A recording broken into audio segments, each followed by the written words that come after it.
Assalamualaikum, Namaste, Sat Shri Akal, welcome back to my another video and I hope you all are doing great. So दोस्तों, आज का video बहुत interesting है क्योंकि Dubai में जो एक एमिरेट्स कंपनी है यूएई में, और एमिरेट्स मतलब कि इमार कंपनी है जो कि रियल एस्टेट, और उन्होंने भारत में कश्मीर में बेसिकली जो है वो वहाँ पर जम्मू एंड कश्मीर में बना रहे हैं एक बहुत ही बड़ा मॉल। और ये मॉल टूरिस्ट के लिए बहुत ज़्यादा अच्छा होगा, अट्रैक्टिव होगा।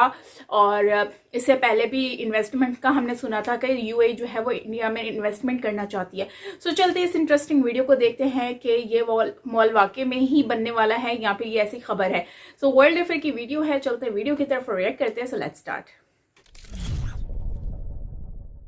यूनाइटेड अरब एमिरेट्स ने रिसेंटली करी है एक बहुत ही मेजर अनाउंसमेंट। ये लोग बनाने वाले हैं एक मेगा 5 लाख स्क्वायर फीट का मॉल इन जम्मू कश्मीर कैपिटल श्रीनगर। यहाँ पर आप देख पाओगे श्रीनगर यहाँ पे है, यहीं पर बनेगा ये मॉल और ये एक मेगा प्रोजेक्ट है। इसकी अनाउंसमेंट करी है यहाँ पर यूएई के एम्बेसडर टू इंडिया ने। यहाँ पर आप देख पाओगे इस पे आर्टिकल भी है। दुबई इमार ग्रुप, ये जो कंपनी है ये भी अपने आप में एक मैसिव कंपनी है इन कंस्ट्रक्शन फील्ड। इन्होंने ये कहा है कि जम्मू कश्मीर में ये मॉल एक लैंडमार्क होगा और बिल्कुल होगा भी। 5 लाख स्क्वायर फीट का मॉल आपको जम्मू कश्मीर में नहीं मिलेगा। एक्चुअली इंडिया की कई स्टेट्स हैं, वहां पे आपको 5 लाख स्क्वायर फीट का मॉल नहीं मिलने वाला। और इसलिए आज के समय ये जो न्यूज है इसको अरब मीडिया, इंडियन मीडिया इतना एक्सटेंसिवली कवर कर रहा है। और इस प्रोजेक्ट से देखो पूरी यूनियन टेरिटरी को काफ़ी फायदा मिलने वाला है। यहाँ पर जो प्रॉपर्टी के रेट्स हैं ये काफ़ी हद तक बढ़ेंगे, लोगों को रोजगार मिलेगा।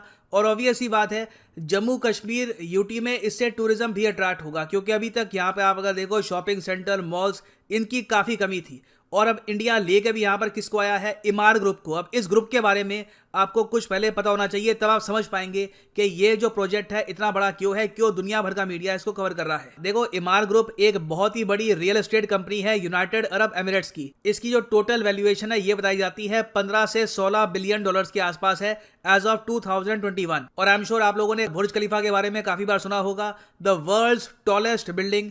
ये जो बिल्डिंग है ये भी इमार प्रॉपर्टीज ने ही डेवलप करी है। यहाँ पर आप देख पाओगे ये बुर्ज खलीफा है। बुर्ज खलीफा ऑफ कोर्स आपको मिलेगा दुबई में। यहाँ पर आप देखोगे हर जगह इनकी जो ब्रांडिंग है ये आपको मिलेगी बुर्ज खलीफा के आसपास।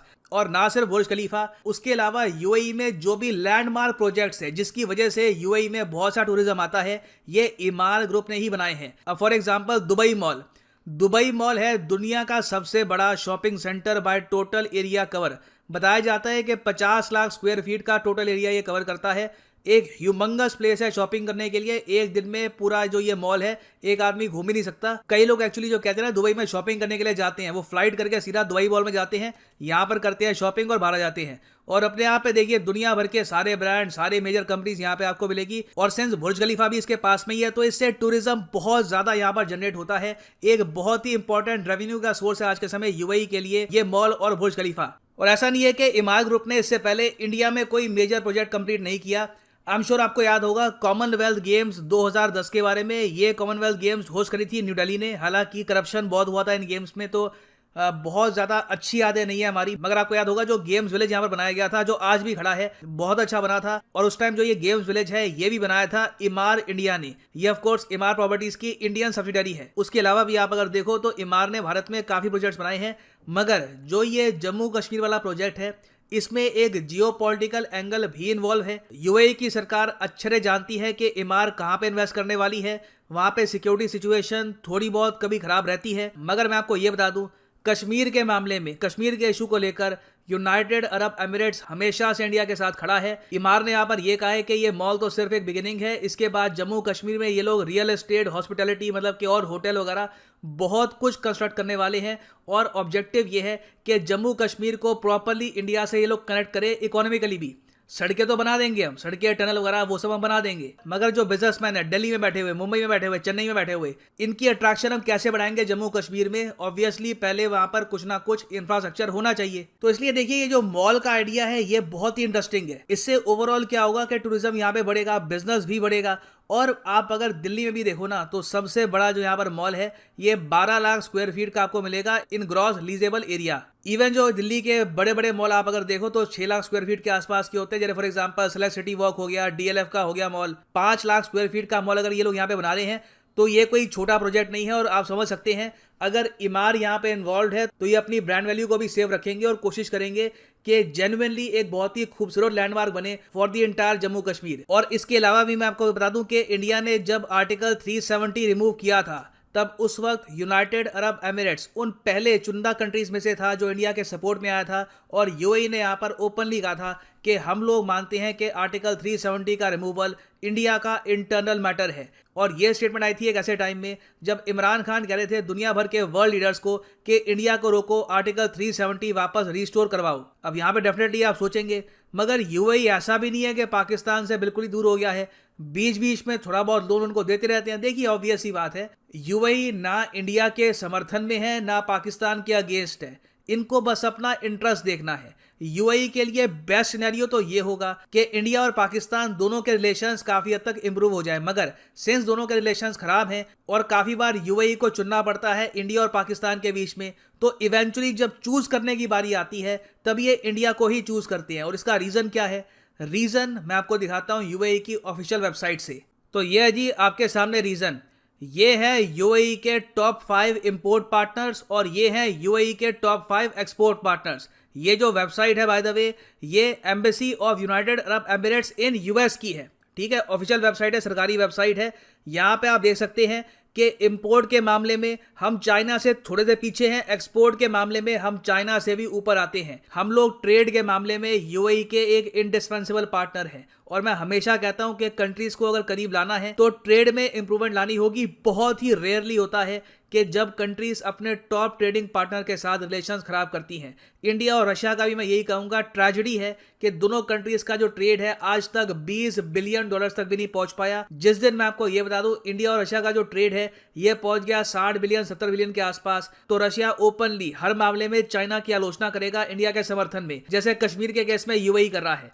तो देखिए इकोनॉमिक्स यहाँ पे इन्वॉल्व है। यूनाइटेड अरब एमिरेट्स को ये भी पता है कि जो इनकी फॉसिल फ्यूल बेस्ड इकोनॉमी है उसका भी जरा कुछ भविष्य है नहीं, धीरे धीरे दुनिया ग्रीनर फॉर्म ऑफ फ्यूल की तरफ बढ़ रही है। तो ऐसे सिनेरियो में इन द फ्यूचर इंडिया इनके लिए एक और भी ज्यादा इंपॉर्टेंट कंट्री बनने वाला है। और इस सब के अलावा हमको ये भी भूलना नहीं चाहिए कि आज के समय जो वेस्ट एशिया में नया क्वाड बनाया गया है उसका भी यूएई पार्ट है। अब यहाँ पे मैं आपसे पूछूंगा फाइनल क्वेश्चन कि जो नया क्वाड रिसेंटली बना है जहाँ पे भारत है, यूएसए है और यूनाइटेड अरब एमिरेट्स भी है, वहां पर चौथा कंट्री कौन सा है? आपकी ऑप्शन है फ्रांस, जर्मनी, इजराइल या फिर जापान।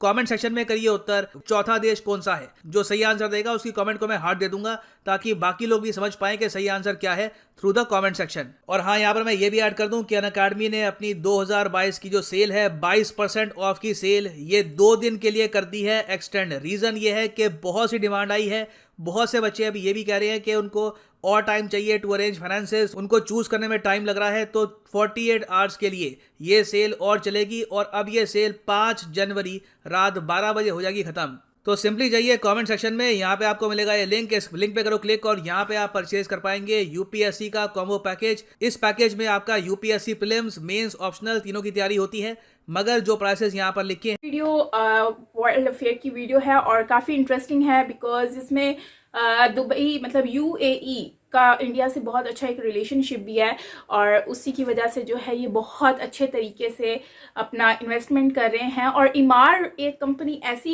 रियल कंपनी है जो कि रियल एस्टेट कंपनी है जो कि इन्वेस्टमेंट करती है, यहाँ पर काम कर रही है, बना कर देती है अच्छे से अच्छे प्रोजेक्ट। और अगर हम देखें तो वाकई में इस वीडियो में भी सही कहा गया है कि दुबई में जितने भी बड़े मेगा प्रोजेक्ट्स हैं वो सारे इमार कंपनी ने ही बनाए हैं, इस स्टेट एजेंसी ने बनाए, इस रियल एस्टेट ने बनाए। क्योंकि ये जो है बेसिकली इमार एक जो वो बुर्ज खलीफा हो गया और इसके अलावा दुबई मॉल, मतलब उसके आसपास जितनी भी बिल्डिंग्स हैं वो सारी इनके ही मेगा प्रोजेक्ट्स हैं।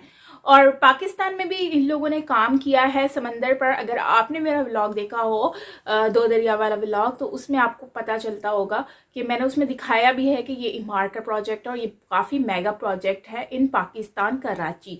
तो कहने का मतलब सिर्फ इतना है कि इनके मेगा प्रोजेक्ट्स होते हैं और बहुत अच्छे होते हैं और जहाँ पर ये काम करते हैं वो दिखता भी है कि वाकई में ही ये इन लोगों ने ही किया है, मतलब कि बाहर की कंपनी ने किया है, क्योंकि इनके प्रोजेक्ट बिल्कुल डिफरेंट होते हैं और काफ़ी इंटरेस्टिंग होते हैं।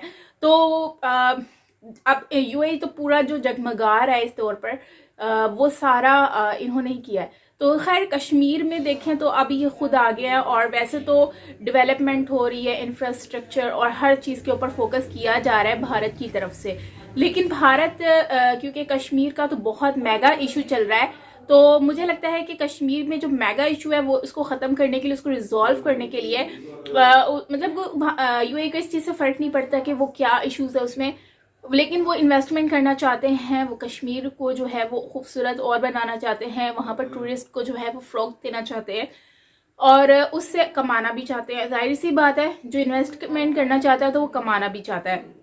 तो इन शॉर्ट यह है कि ओवरऑल ये इंडिया की इकनॉमी के लिए बहुत ज़्यादा बूस्ट करेगा, और स्पेशली जम्मू एंड कश्मीर के लोगों को रोज़गार बहुत मिलेगा। बिकॉज जब ये मेगा प्रोजेक्ट बनेगा तो यहाँ पर लोग देखने आएंगे, सेम वैसे ही जैसे दुबई में लोग दुबई मॉल को देखने के लिए ख्वाहिशमंद होते हैं, क्योंकि वो बहुत बड़ा मॉल है। इतना बड़ा मॉल है कि आप वहाँ पर घूमते रह जाओ लेकिन वो ख़त्म नहीं होता, और वो वर्ल्ड रिकॉर्ड में भी आता है। तो खैर इससे भी सुनने में आ रहा है कि काफ़ी बड़ा प्रोजेक्ट होने वाला है ये। तो हम देखेंगे कि ये प्रोजेक्ट कैसा होता है। ओवरऑल अच्छा वीडियो था, काफ़ी इंटरेस्टिंग था, काफ़ी कुछ हमें इसमें जानने को मिला, और इससे जो है वो वहाँ के जो टूरिस्ट हैं वो भी आएंगे।